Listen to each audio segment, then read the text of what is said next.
ओम परब्रह्मणे नमः। श्रीमद् भगवद गीता अध्याय दूसरा श्लोक 45वां। त्रैगुण्य विषया वेदा निस्त्रैगुण्यो भवार्जुन निर्द्वन्द्वो नित्यसत्त्वस्थो निर्योगक्षेम आत्मवान।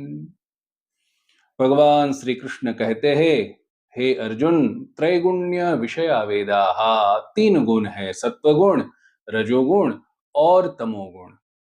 जब सत्वगुण प्रधान होता है तब मनुष्यों को अच्छे अच्छे कर्मों करने में रुचि होती है, धर्म परायण रहता है जीव और पूजा पाठ इत्यादि करता है।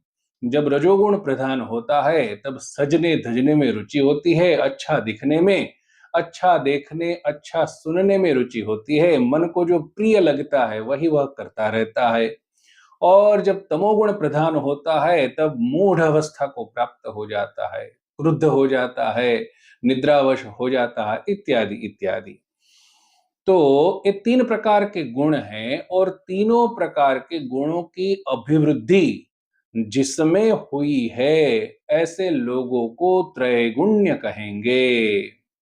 तो सारे वेद त्रैगुण्य विषयक है, अर्थात मनुष्य को सत्वगुण, रजोगुण और तमोगुण में जो जो कर्म करने की या जो जो प्राप्त करने की इच्छाएं होती है उन वस्तुओं को कैसे प्राप्त किया जाए उसका उपदेश करते हैं। लेकिन हे अर्जुन, तुम निस्त्रय गुण्यो भवार्जुन, हे अर्जुन, तुम निस्त्रय गुण्य हो जाओ, अर्थात तीनों गुणों की जो प्रचुरता है उसमें से निकल जाओ, सम अवस्था में आ जाओ।